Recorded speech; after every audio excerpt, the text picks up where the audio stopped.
পাহাড় চুপ করে দাঁড়িয়ে থাকে, কারো অপেক্ষায় নয়, নিজেরই গম্ভীর আত্মস্থতায়। তার ভাঁজে জমে থাকে মেঘ, রোদ, কুয়াশা আর শত সহস্র নামহীন পাখির ডানা ঝাপটা। মানুষের হাঁপ ধরা শব্দ যেখানে পৌঁছায় না ঠিকঠাক, পৌঁছায় কেবল নিঃশব্দ ক্লান্তি।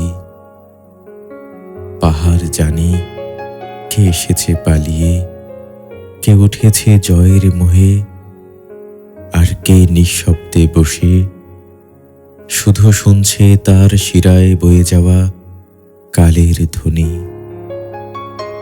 কখনো পাহাড় নিজেই মেঘে ঢেকে দেয় মুখ, যেন কিছু বলতে চেয়েও থেমে যায়। তার শরীর জুড়ে সবুজের শিরদাঁড়া, তার বুকে গড়িয়ে পড়ে ঝর্ণার মতো বিস্ময়। সে কিছু বলে না, শুধু সময়কে গিলে ফেলে ঢেউয়ের মতো নিঃশব্দ, বিশাল, ধৈর্যশীল। পাহাড় কারো আশ্রয় নয়, পাহাড় নিজে এক অনন্ত